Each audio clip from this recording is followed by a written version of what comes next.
Welcome back to the LifeScope channel. On your way in, don't forget to like, share, and subscribe. As always, it is greatly appreciated. So, I wanted to give an update on the Shanquella Robinson's investigation.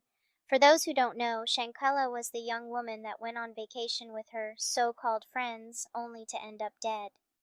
And happening right now in the WREL Live Center, an update to a big case 6 months ago. The family of Shanquella Robinson and their attorney spoke today with federal officials and the FBI nearly 6 months after Shanquella died in Mexico while she was on vacation. This happened back in October. The FBI issued a statement today offering condolences to her family and presented the findings of the federal investigation into her death. They said they did a thorough investigation and found, based on the autopsy, the available evidence does not support a federal prosecution. They say they don't normally issue these kinds of public statements, but because of the circumstances, it was important to reassure the public that charges cannot be pursued. The North Carolina native back in October traveled to Mexico with 6 other friends, and Robinson's death certificate does say that she died 15 minutes after suffering a severe spinal cord injury and broken neck. But again, the FBI saying today that charges cannot be pursued in her death.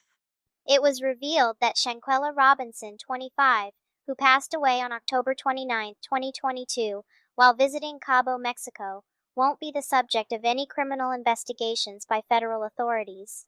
Family members and close friends quickly began requesting that authorities launch a comprehensive investigation into the tragedy. Authorities then charged one of the suspects some weeks later. The man accused of being responsible for Robinson's killing was not extradited by the U.S., nevertheless. In a statement, U.S. Attorneys Sandra J. Hairston and Dina J. King, who respectively served the Middle and Western Districts of North Carolina, stated that the government must establish beyond a reasonable doubt that a federal crime was committed in every instance that is given consideration for federal prosecution. Although there was a disagreement between that autopsy and the one carried out by U.S. officials, her family's attorneys Ben Crump and Sue Ann Robinson noted that no charges could be pursued because of it. When they met the Robinson family, federal prosecutors presented their findings. So, after 6 months of investigating and having access to the viral video showing Shanquella being assaulted, there appears to be no arrest anytime soon. Over a month ago, attorneys for Shanquella Robinson's family accused the FBI of not doing enough. The family claims a lot has happened in the 18 weeks after Robinson's death, but very little progress has been made in the investigation. Along with the discovery of the video, Mexican officials also issued an arrest warrant in the case for the crime of femicide, a type of gender-based violence, in November. Besides that, they sought to return an American suspect to the nation so that he might be charged. But does the U.S. even extradite citizens?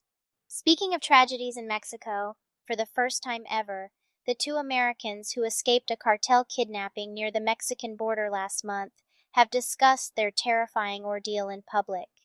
Latavia Washington McGee and Eric Williams alleged in an interview with CNN's Anderson Cooper on Tuesday that despite the fact that the 2 are siblings, their kidnappers tried to force them to have sex in front of them.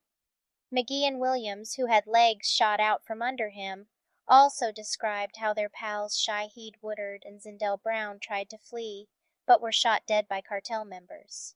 It was also revealed that the reason the 4 even went to Mexico was for cosmetic surgery.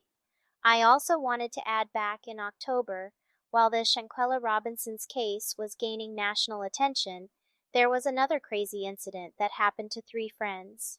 2 New Orleans teachers and the business owner of a Virginia Beach-based candle company died from carbon monoxide poisoning in a rented Airbnb in Mexico City before the celebration of Dia de los Muertos, or the Day of the Dead.